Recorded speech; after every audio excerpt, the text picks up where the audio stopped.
Welcome to all parents and students. सर्व विद्यार्थ्यांचं आणि पालकांचं पुन्हा एकदा हार्दिक स्वागत. Today we are going to study new chapter, that is chapter number 2, Pythagoras theorem. आज आपण एक नवीन प्रकरण पाहणार आहोत. प्रकरणाचं नाव आहे पायथागोरसचं प्रमेय आणि त्याबद्दल जास्त काही सांगण्याची काही गरज नाहीये. ओके, कारण आपण आधीच इयत्ता 8वी मध्ये 9वी मध्ये पायथागोरस प्रमेय काय असतं आणि कसं वापरतात हे पाहिलेलं आहे. Okay, we have already studied Pythagoras theorem and how to apply that theorem, okay, in standard 8 and standard 9. So first of all, Pythagoras theorem, where to apply Pythagoras theorem? Anybody knows?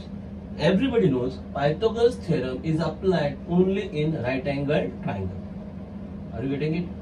Pythagoras theorem कुठे apply होतो? Right angle triangle मध्ये. Right angle triangle means what? Having angle 90 degree. पायथागोरसचं प्रमेय हे कोणत्या त्रिकोणात आपण वापरतो? हे नेहमी आपण काटकोन त्रिकोणात वापरतो. काटकोन म्हणजे किती अंश? 90 अंश.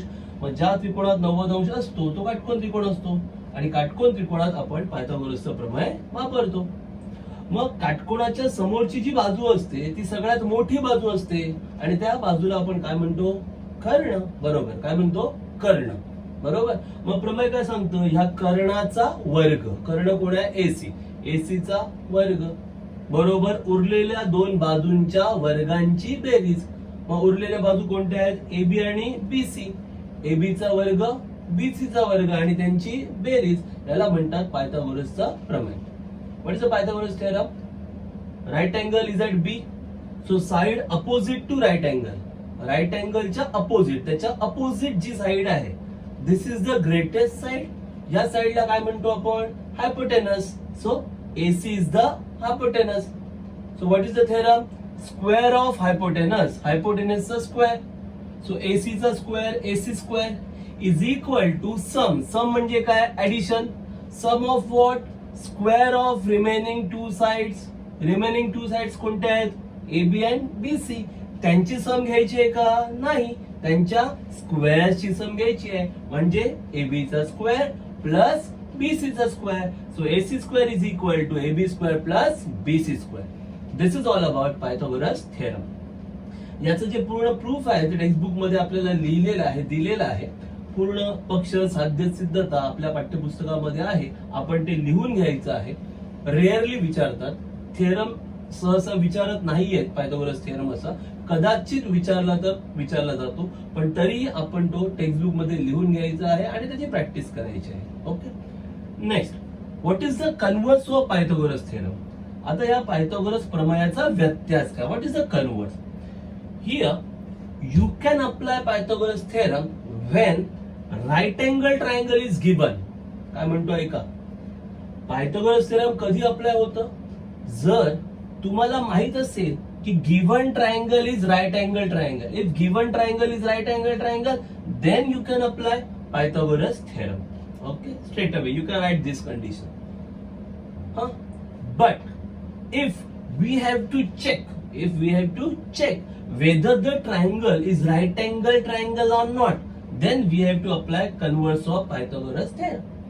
म्हणजे जर आपल्याला हे पाहायचं असेल, चेक करायचं असेल की जो ट्रायंगल दिलाय आपल्याला माहित नाहीये तो ट्रायंगल कोणता आहे, पण जर आपल्याला चेक करायचं असेल की हा जो ट्रायंगल दिलाय तो ट्रायंगल राईट अँगल आहे की नाही आहे, then we have to use converse of Pythagoras theorem.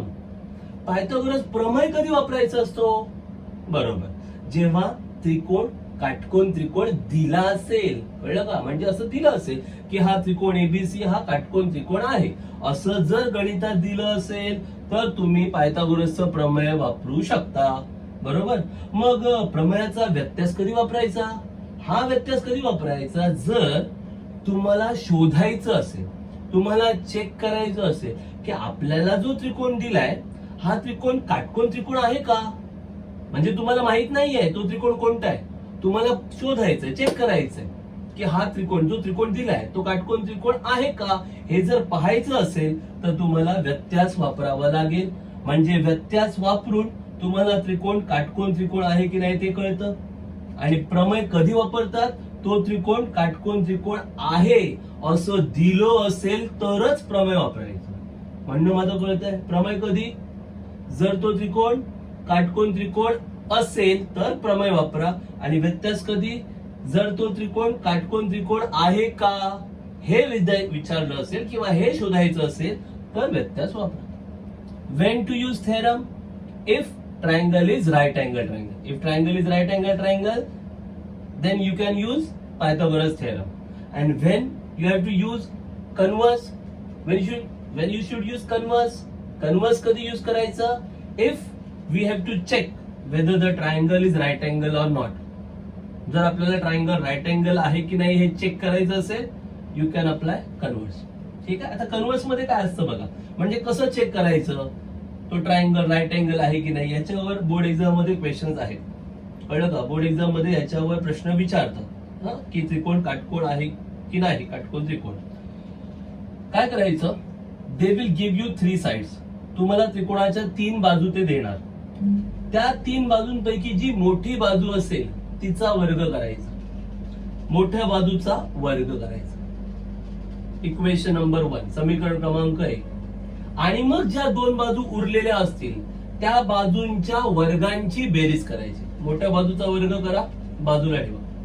ज्या 2 बाजू उरणार त्यांचे वर्ग करा आणि त्या वर्गांची बेरीज करा. जर मोठ्या बाजूचा वर्ग आणि उरलेल्या 2 बाजूंच्या वर्गांची बेरीज जर ही दोन्ही उत्तरं समान आली तर तुम्ही म्हणू शकता की हा त्रिकोण काटकोन त्रिकोण आहे. Okay. How to prove it is right angle triangle? First, they will give you 3 sides. किती साइड्स देणार? 3 साइड्स देणार. मग तुम्ही काय करणार, त्यातली ग्रेटेस्ट साइड घ्यायची.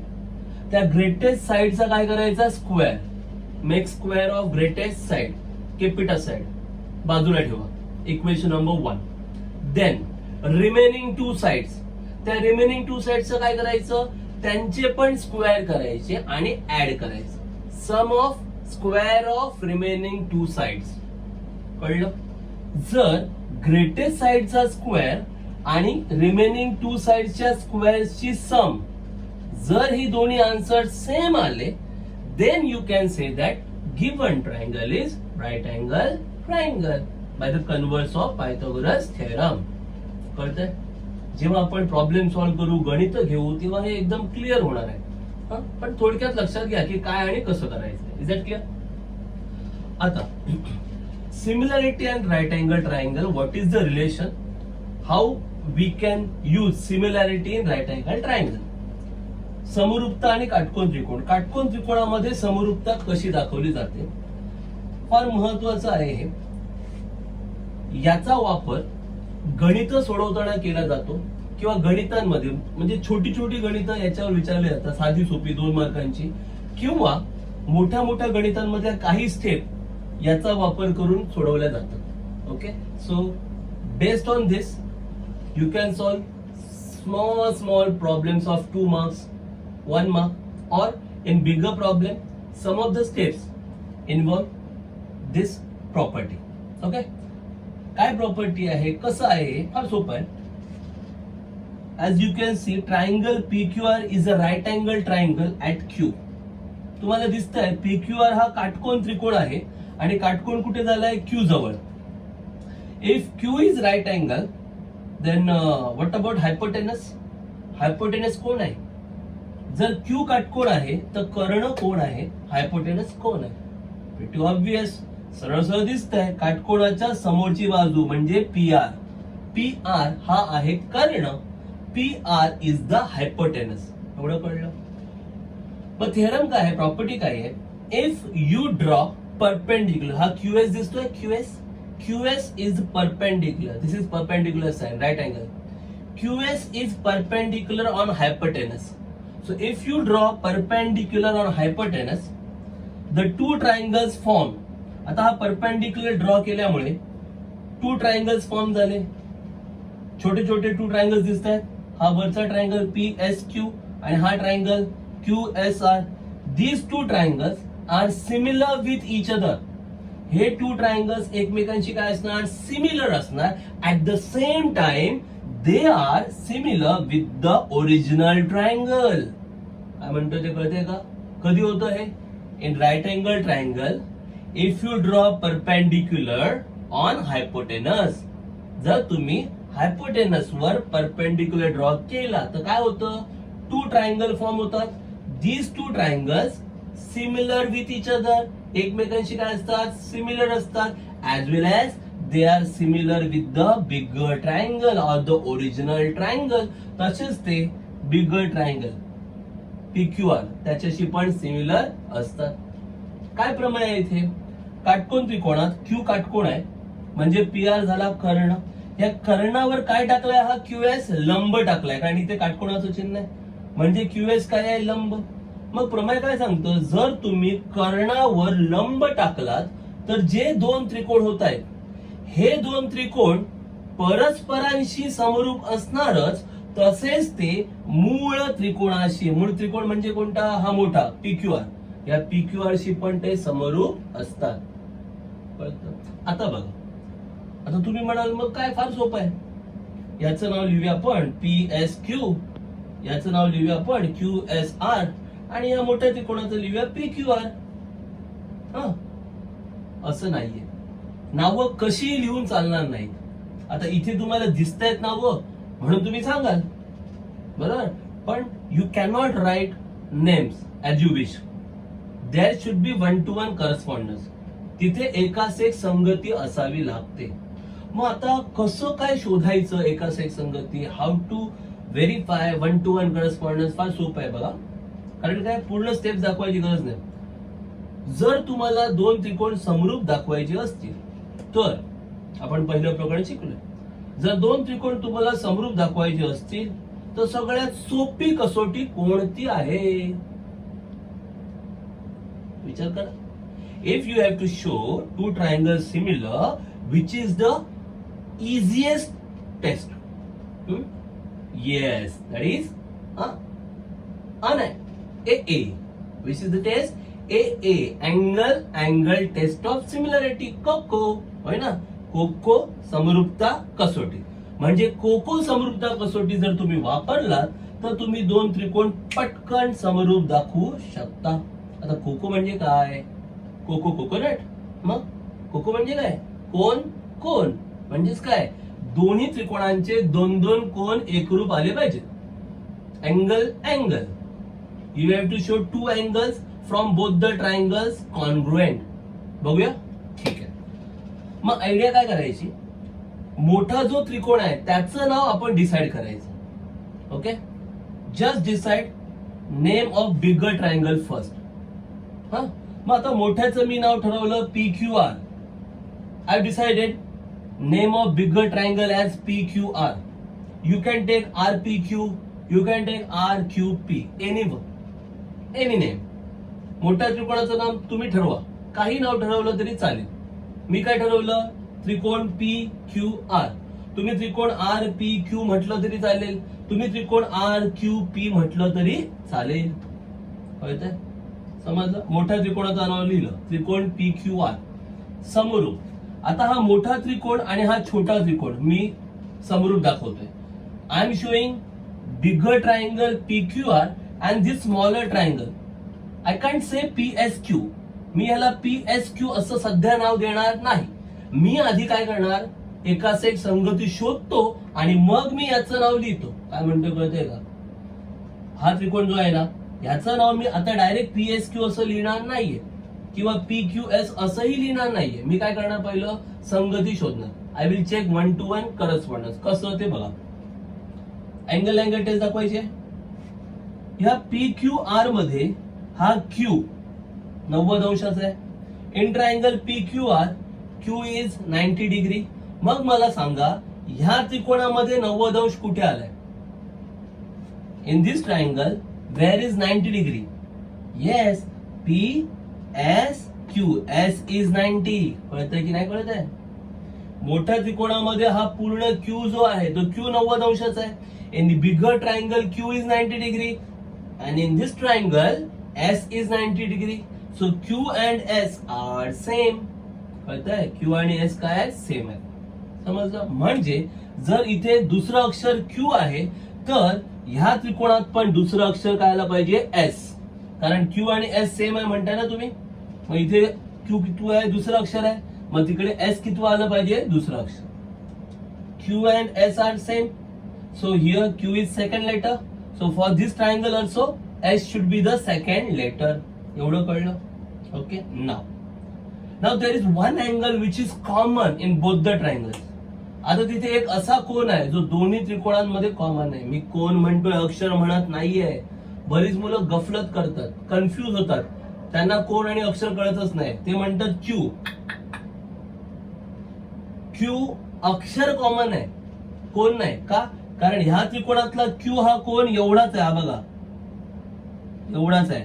आणि मोठ्या त्रिकोणातला क्यू हा संपूर्ण आहे, 90 आहे. कळलं? म्हणजे क्यू कॉमन नाहीये.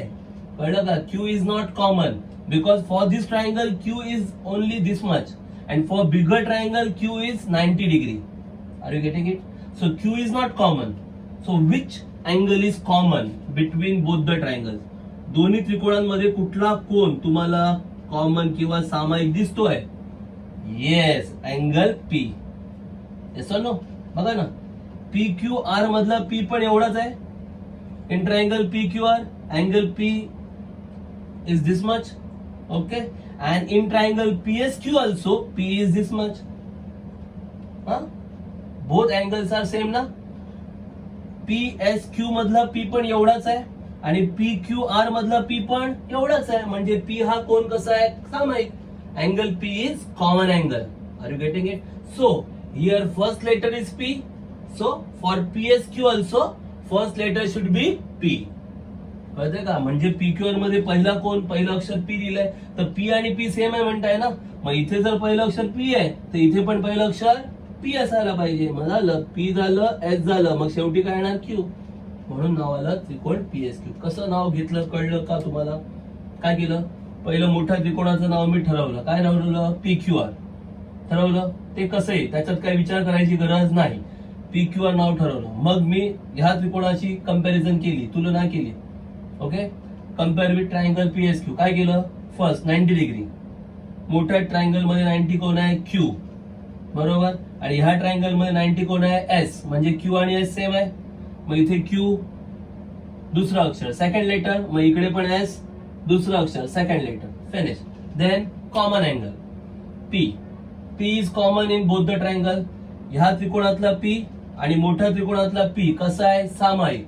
PP same. इथे पहिलं अक्षर P तर इथे पण पहिलं अक्षर P. First letter P, here also first letter P. कळलं? मग राहिलं कोण? Q. So PSQ. Are you getting it? Now we have to show this triangle. Okay. So comparing with bigger triangle PQR, again the same name PQR with this triangle. हा सगळ्यात पहिलं काय check करायचं? 90 degree, 90 अंश. मग मोठ्या त्रिकोणात 90 अंश कोण आहे? Q. आणि ह्या त्रिकोणात 90 कोण आहे? S. Are you getting it? In bigger triangle 90 degree Q and in this triangle 90 degree S. So Q and S should be same. So Q second letter, here also triangle S. S second letter. दुसरं अक्षर S आलं. कळलं की नाही कळलं? कारण तुम्ही PQR मोठा त्रिकोण आणि हा त्रिकोण समरूप दाखवता. You are showing bigger triangle PQR and this smaller triangle similar. So Q 90, S 90. So second letter Q, second letter S. कळलं की नाही कळलं? आता काय करायचं? सामायिक कोन, कॉमन अँगल. मग बघा कुठला असा कोन आहे जो मोठ्या त्रिकोणात पण तेवढाच आहे आणि ह्या त्रिकोणात पण तेवढाच आहे. बरोबर बरोबर ना? कुठला कोन? R. Angle R. This R angle for this smaller triangle and the bigger triangle is same. हा जो कोन R दिसतोय तो ह्या छोट्या त्रिकोणात पण तेवढाच आहे आणि ह्या मोठ्या त्रिकोणातला R पण तेवढाच आहे. कोण R हा बदलत नाहीये. म्हणजे R काय झाला? सामायिक. R is a common angle. मग इथे R कितवं अक्षर आहे? तिसरं. मग इथे पण R कितवं अक्षर पाहिजे? तिसरं. Here R is the third letter. So here also R should be third letter. R. Now what remains? Q. कळलं? अशा पद्धतीने ते लिहावं लागतं. म्हणजे पाठ वगैरे काय करू नका. Don't buy it. हा just think how you can show 1-to-1 correspondence. कसं तुम्ही एकाच एक संगती लिहिणार ह्याची प्रॅक्टिस करा. पाठ करू नका. पाठ केला तर मिस्टेक होणार. का? कारण प्रत्येक वेळेला PQRS नावं नसणार. Every time they will not give you naming like PQRS. They will give you ABCD. They will give you XYZW. Then what? So don't buy it. Okay? Just practice how to write one-to-one correspondence. पाठ करू नका. काय करा? एकाच एक संगतीने कसं लिहिता येईल त्याचा सराव करा. एकदम साधं आणि सोपं आहे. क्लिअर? आता याच्यावरच आधारित एक साधा प्रश्न येतो 1 मार्कांना आणि 2 मार्कांना. कधी 1 मार्काला येतो, कधी 2 मार्काला येतो. Based on this, there is one simple question, okay, and that theorem is called as theorem of geometric mean. भूमिती मध्याचं प्रमेय. सेम काय होतं, जेव्हा तुम्ही काटकोन त्रिकोणात कर्णावर लंब टाकता. आता इथे हा कर्ण होता, ह्या कर्णावर हा काय टाकला, लंब. हा जो लंब आहे QS, तो कर्णाचे जे 2 भाग होतात, कुठले 2 भाग झाले, हा एक भाग झाला PS, हा दुसरा भाग झाला SR.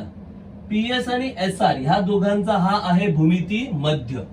मग आपण 9वीला पाहिलं भूमिती मध्याचा प्रमेय काय असतं, भूमिती मध्याचा वर्ग होतो आणि ज्यांचा तो भूमिती मध्य असतो त्यांचा गुणाकार होतो, है ना. आपण बघितलं गुणोत्तर व प्रमाण म्हणून एक प्रकरण होतं 9वीला, त्यात आपण बघितलं भूमिती मध्याचा काय होतो, वर्ग, आणि ज्यांचा तो भूमिती मध्य असतो त्यांचा काय होतो, गुणाकार. मग इथे भूमिती मध्य कोण आहे, QS. कोणाचं आहे, PS आणि SR चा. मग ह्या QS चा काय होणार, वर्ग, आणि गुणाकार कोणाचा होणार, PS आणि SR. म्हणून काय येणार, QS वर्ग बरोबर PS गुणिले SR. Geometric mean theorem. Okay, so in 9th standard there was a chapter ratio and proportion. हो ना, 9th मध्ये होतं ना रेशो अँड प्रपोर्शन. त्यामध्ये होतं मीन प्रपोर्शनल म्हणून एक होतं टॉपिक, मीन प्रपोर्शनल, किंवा त्यालाच आपण जॉमेट्रिक मीन असं म्हणतो. मग ते त्यात काय होतं, मीन प्रपोर्शनलचा स्क्वेअर इक्वल टू ज्या नंबरचा तो मीन प्रपोर्शनल आहे त्यांचा आपण काय जो प्रॉडक्ट मल्टिप्लिकेशन घ्यायचो ना, तेच आहे इथे. मग इथे आता जॉमेट्रिक मीन कोण आहे, QS. कोणाचा जॉमेट्रिक मीन आहे तो, PS आणि SR चा. लक्षात ठेवायचं. कधी होतं, जर राईट अँगल ट्रायंगल मध्ये, if in right angle triangle you draw perpendicular on hypotenuse, hypotenuse वर तुम्ही काय ड्रॉ केला, परपेंडिक्युलर, तर जॉमेट्रिक मीन थेरम वापरतात. मग त्यात काय होतं, हा जो परपेंडिक्युलर असतो, कोणता परपेंडिक्युलर आहे, QS, हा तो जॉमेट्रिक मीन आहे. कोणाचा जॉमेट्रिक मीन आहे, या हायपोटेनसचे 2 पार्ट झाले ना. कोणते 2 पार्ट झाले, PS आणि SR. म्हणजे हा QS जो आहे तो PS आणि SR यांचा जॉमेट्रिक मीन आहे. कळतंय? म्हणजे काय करायचं, या QS चा स्क्वेअर करायचं. QS square is equal to PS into SR. QS square is equal to PS into SR. याला म्हणतात जॉमेट्रिक मीन थेरम. हा पण आपल्याला यूज करायचा आहे. Are you getting it? Okay. Now 2 more theorems. You cannot say theorem, the property. अजून 2 एक गुणधर्म आहेत, ते आपल्याला वापरायचे गणितांमध्ये. फार साधे आणि सोपे आहेत. त्यावर आधारित सोपी सोपी गणित विचारली जातात परीक्षेला. They will ask simple problem based on these 2 theorems. One is 30, 60, 90 theorem. What is 30, 60, 90 theorem? Or 30, 60, 90, 30, 60, 90 चा प्रमेय. Pretty ordinary. Name itself suggest. नावाचं सगळं आलं. 30, 60, 90 म्हणजे काय, समजा एखादा त्रिकोण जो आहे त्या त्रिकोणामध्ये एक कोण 90 अंशाचा असेल, हा B90 आहे. एक कोण 30 अंशाचा असेल तर ऑब्वियस आहे उरलेला कोण 60 अंशाचाच असणार. If in a triangle one angle is 90 degree, one angle is 30, definitely remaining angle will be 60. So this is 30, 60, 90 degree triangle. In 30, 60, 90 degree triangle, means one angle is of 30 degree, other angle is of 60 degree, and remaining angle is of 90 degree. So if triangle has these 3 angles, then side opposite to 30 degree, side opposite to 30 degree, 30 degree च्या opposite कोणती side आहे, BC. So BC is equal to half of the hypotenuse, half of the hypotenuse. Now what is hypotenuse? Hypotenuse means side opposite to 90 degree. This is 90 degree. Okay, so opposite to 90 degree, which is the side, AC. So AC is the hypotenuse. So half of hypotenuse. Is that clear? So side opposite to 30 degree. 30 डिग्रीच्या opposite कोणती side आहे? BC is equal to half of the hypotenuse. Hypotenuse AC च्या half. Is that clear? Then side opposite to 60 degree. Side opposite to 60 degree. 60 डिग्रीच्या opposite कोणती side आहे? AB is equal to √3/2 times of hypotenuse. Hypotenuse च्या √3/2 times असते. Side opposite to 60 degree. याला म्हणतात 30-60-90 चा प्रमेय. काय प्रमेय आहे? कधी वापरतात? जर तुम्हाला असं दिसलं की त्रिकोणामध्ये एक कोण 90 आहे, एक कोण 30 अंश आहे, साहजिकच उरलेला कोण 60 अंशाचा असणार. म्हणजे जर त्रिकोणाचे 3 कोण 30 अंश, 60 अंश, 90 अंश अशा मापाचे असतील तर तुम्ही हे प्रमेय वापरू शकता. 30-60-90 चा प्रमेय. प्रमेय काय सांगतं? 30 अंशासमोरील बाजू, इथे 30 अंश आहे, त्याच्या समोर कोणती बाजू आहे? BC बरोबर कर्णाच्या, कर्ण म्हणजे 90 अंशाच्या समोर. मग या 90 अंशाच्या समोर कोण आहे? AC. या कर्णाच्या निम्मी म्हणजे कळतं ना, 1/2 ने गुणायचा. हा कर्णाच्या निम्मी, त्याला अर्धा म्हणजे 1/2 ने गुणायचं. कळलं? 30 अंशाच्या समोरील बाजू बरोबर कर्ण कोण आहे? AC, त्याच्या निम्मी म्हणजे AC ला 1/2 ने गुणायचं. क्लिअर? त्यानंतर 60 अंशाच्या समोरील बाजू, साइड अपोजिट टू 60 डिग्री. 60 अंशाच्या समोर कोणती बाजू आहे? AB बरोबर कर्ण कोणता आहे? AC. याच्या वर्गमुळात 3/2 पट असतं. म्हणजे 60 अंशाच्या समोरची बाजू जर काढायची असेल, AB जर हवं असेल तर काय करायचं? कर्ण कोणता आहे? AC, त्याला वर्गमुळात 3/2 ने गुणायचं. त्याला म्हणतात 30-60-90 चा प्रमेय. नीट लक्षात ठेवायचं. साधी सोपी गणित येतात एकदम. कळलं? 30 अंशाच्या समोरची बाजू कर्णाला 1/2 ने गुणायचं.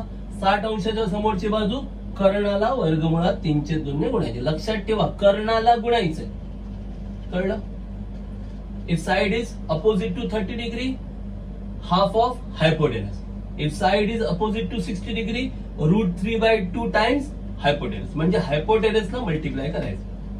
Clear? Now same way there is a theorem 45-45-90 theorem. 50-50-90 चं प्रमेय. आता सांगायची गरज नाही, कळलं असेल. हे काय आहे? बरोबर त्रिकोणाचे कोन, angles of the triangle. So if any triangle has got this type of angles PQR, suppose this is 90, this is 45, this is 45. Such triangle is also called as isosceles right angle triangle. Isosceles right angle triangle. समद्विभुज काटकोन त्रिकोण असाही शब्द वापरतात. आता isosceles म्हणजे काय? 2 side same असतात. Right angle triangle. कळलं का? म्हणजे कधी कधी 45-45-90 पण नाही म्हणणार. ते काय म्हणणार? PQR is isosceles right angle triangle. आता आयसोस्केलेस म्हणजे 2 साइड सेम, राईट अँगल म्हणजे एक अँगल 90 आहे आणि 2 साइड सेम आहे. मग जर 2 साइड सेम आहे तर 2 अँगल पण सेम असणार. मग ते अँगल काय असणार? 45-45 असणार. Are you getting it? Okay. म्हणजे कधी कधी असंही म्हणतील समद्विभुज काटकोन त्रिकोण. तर कळलं पाहिजे समद्विभुज. सम म्हणजे सारखे, द्वि म्हणजे 2, भुज म्हणजे बाजू. म्हणजे 2 बाजू सारख्या पाहिजेत. काटकोन त्रिकोण आणि एक कोण काटकोन पाहिजे. मग एक जर काटकोन घेतलात, 2 बाजू जर सारख्या घेतल्यात तर उरलेले 2 कोण पण काय येणार? सारखेच येणार. मग ते किती असणार? 45-45 असणार. म्हणजे कधी कधी डायरेक्ट देतील, ही मापं देतील तुम्हाला की एक कोण 45 आहे, एक कोण 90 आहे, म्हणजे उरलेला पण 45 असणारच. किंवा कधी कधी असंही म्हणतील समद्विभुज काटकोन त्रिकोण. Okay. Sometimes they will give you angle 45, 90, 45 or they will call isosceles right angle triangle. Okay. What is the theorem? Sides opposite to 45 degree. Sides opposite to 45 degree means this PQ and this QR both are opposite to 45. So PQ equal to QR, both are same ना. PQ आणि QR both are opposite to 45. दोन्ही पण 45 च्या opposite आहे. Equal to 1/√2 times hypotenuse. Hypotenuse is PR. 1/√2 times hypotenuse. This is 45-45-90 theorem. 45 अंशाच्या समोरील बाजू कर्णाच्या 1/वर्गमुळात 2 पट असते. म्हणजे कर्णाला कितीने गुणायचं? 1/वर्गमुळात 2 ने गुणायचं. जर तुम्हाला 45 अंशाच्या समोरील बाजू काढायची असेल तर side opposite to 45 degree is 1/√2 times hypotenuse. Is that clear? Are you getting it? Okay. So here we have covered all the basics parts. Okay. Based on this, we can easily solve our exercise 2.1. याचा वापर करून आपण 2.1 उदाहरण संग्रह आरामात सोडवू शकतो. Clear आहे? So let's start with our practice set 2.1. उदाहरण संग्रह 2.1 आपण सुरू करूया. Very simple sums are given in this exercise. So before solving this exercise, just go through all basics part. म्हणजे उदाहरण संग्रह सोडवायला सुरुवात करण्यापूर्वी थोडस सगळ्या बेसिक्स पार्ट्स कडे तुम्हाला जावं लागेल, काय काय आणि कसं कसं वापरतो आपण. Okay, so let's start with this exercise practice set 2.1.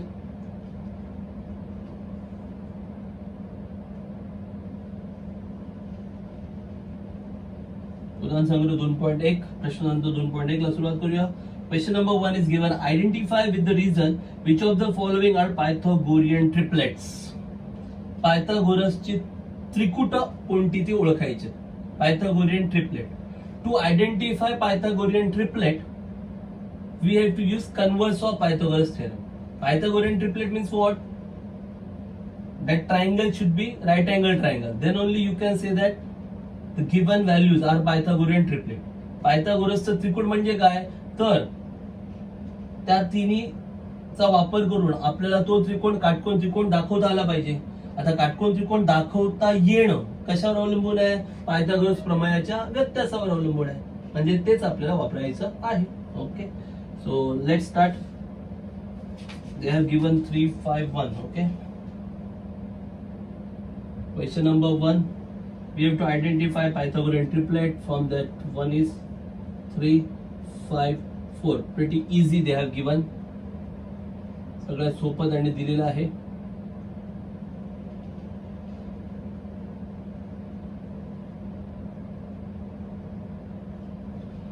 Three, 5, 4. 3 sides are given.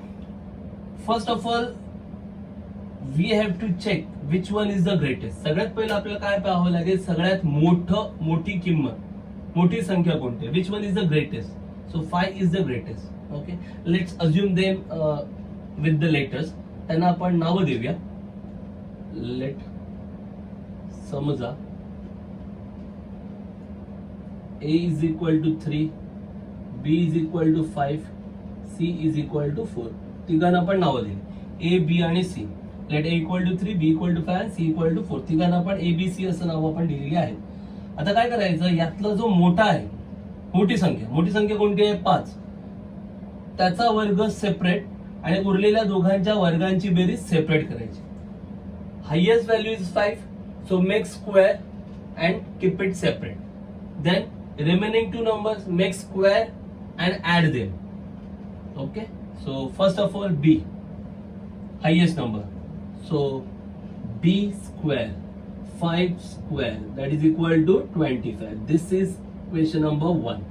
Are you getting it? काय करायचं? हायेस्ट व्हॅल्यू कोणती ती चेक करायची, त्याचा स्क्वेअर करायचा. Highest value is 5, so B square equal to 5 square, 5 square is equal to 25. Number 1. Remaining 2 values A and C, make square and add. सगळ्यात मोठी किंमत 5 होती. B, त्याचा वर्ग केला. B वर्ग बरोबर 5चा वर्ग, 5चा वर्ग 25. क्रमांक 1 दिला. उरलेल्या किमती कोणत्या आहेत? A आणि C. त्यांचे वर्ग करायचे आणि बेरीज करायची. कळतंय? फार सोपं. नाव A square plus C square equal to A वर्ग अधिक C वर्ग. A किती आहे? 3 square plus C 4 square. So 3 square is 9, 4 square is 16. So 9 plus 16 is equal to 25. This is number 2.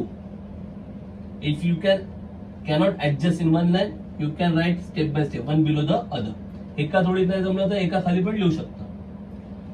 A वर्ग अधिक C वर्ग. A किती आहे? 3, 3चा वर्ग अधिक C. C किती आहे? 4, 4चा वर्ग. 3चा वर्ग 9, 4चा वर्ग 16. 9 अधिक 16 25. जरा 1 आणि 2 कडे बघा. B वर्गाची किंमत पण 25 आली आहे. आणि ए वर्ग अधिक सी वर्गची किंमत पण 25 आली आहे. म्हणजे सेम आली आहे की वेगळी आली आहे? सेम की वेगळी? Same. Value for B square is 25. At the same time, value for a square plus c square is also 25. Both values are same. So now you can write, therefore, from 1 and 2, 1 व 2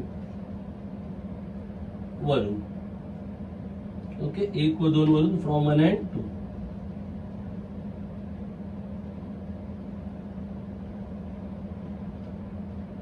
काय म्हणणार आपण? From 1 and 2, 1 आणि 2 वरून काय म्हणू शकता? From 1 and 2 B square is equal to A square plus C square.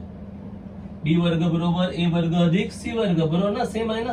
आणि जर असं होत असेल then this is called as Pythagorean triplet. तर तुम्ही याला पायथागोरसचं त्रिकूट असं म्हणू शकता, कारण मोठ्या बाजूचा वर्ग बरोबर इतर बाजूंच्या वर्गांची बेरीज.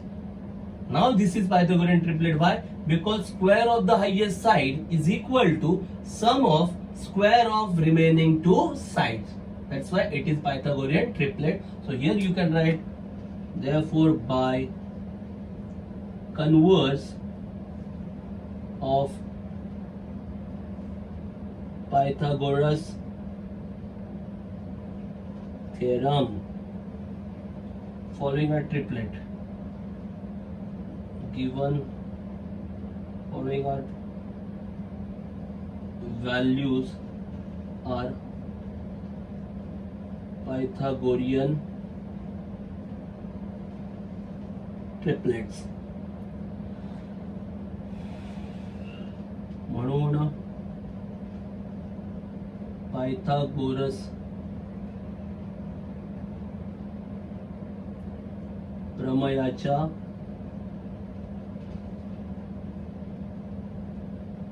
व्यत्यासानुसार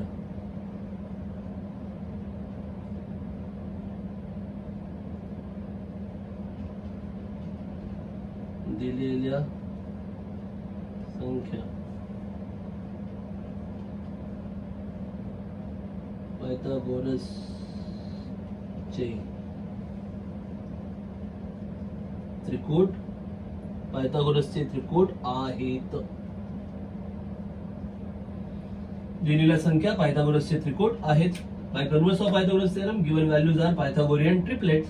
म्हणून पायथागोरस प्रमेयाच्या व्यत्यासानुसार दिलेल्या संख्या पायथागोरसचे त्रिकूट आहेत. समजा हे असं आलं नसतं, if this would not be the case, असं जर आलं नसतं म्हणजे बी स्क्वेअर आणि A square plus C square वेगवेगळं आलं असतं, तर इथे इक्वल टू च्या जागी नॉट इक्वल टू आलं असतं, बाकी सगळं सेम आलं असतं, फक्त आर च्या इथे आर नॉट आलं असतं आणि इथे आहेतच्या जागी नाहीत आलं असतं. कळतं मी काय म्हणतो ते? जर हे सेम आलं नसतं, असं जर सेम आलं नसतं तर मग इक्वल टू लिहिलं असतं का? नाही. काय लिहिलं असतं? Not equal to. If this is not same then what you will write? B square not equal to A square plus C square and here are not Pythagorean triplets. कळलं का? असं. Which one should we try? 4, 9, 12, 81, 144, 16. Yes. Let's try second one and then I will try selected. I think second one they have given 4, 9, 12. 4, 9 and 12. 4, 9 आणि 12 असं दिलंय. पुन्हा तसं सगळं करायचं, काही वेगळं नाही. ए बी आणि C, A, B and C. Just put down the values. Same wording you have to do. A is 4, B is 9 and C is 12. Now, which one is the greatest one? A, B or C? Greatest कोणता आहे? C आहे. Now C is the greatest one. आता सगळ्यात मोठा कोण आहे? C. कळलं का? म्हणजे आता B स्क्वेअर करणार का सेपरेट? नाही. आता काय घेणार? C square. कळतंय का? Now C is the greatest one. So first find out C square. आता सगळ्यात मोठी संख्या सी आहे. किती आहे ना? 12 ना. म्हणजे आता सी वर्ग घ्यायचं पहिलं. First you have to write C square.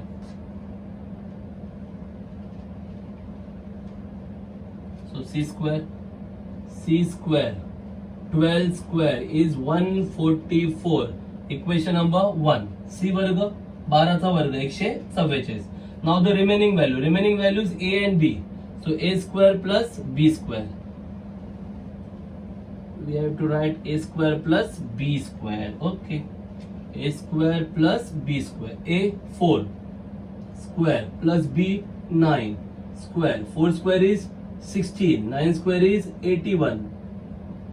Okay, 4 चा वर्ग 16 आणि 9 चा वर्ग 81. जस्ट ऍड देम, बेरीज करा. 6 plus 1 7, 1 plus 8 9, 97. Are they same दिसतंय का तुम्हाला? सी वर्ग 144 आलाय आणि ए वर्ग अधिक बी वर्गची किंमत 97 आली. C square is 144, A square plus B square is 97. Are they same? No. So what you have to write? From 1 and 2, 1 आणि 2 वरून you have to write c square equal to or not equal to? Not equal to a square plus b square. c square not equal to a वर्ग अधिक b वर्ग. कळलं का? आहेत का same? c वर्ग 144 आणि a वर्ग अधिक b वर्ग 97. सेम दिसतायत का? नाही. मग तुम्ही काय लिहिणार? c वर्ग not equal to a वर्ग अधिक b वर्ग. कळतं? Then you have to write by converse of Pythagoras theorem, given values are not. Now here you have to write given values are not. Given values are not Pythagorean triplets. कळलं? काय लिहिणार? Pythagoras प्रमेयाच्या व्युत्पन्नानुसार दिलेल्या संख्या पायथागोरसचे त्रिकूट आहेत लिहिणार का आता तुम्ही? नाही. पायथागोरसचे त्रिकूट नाहीत. Finished. Is that clear? Any doubts?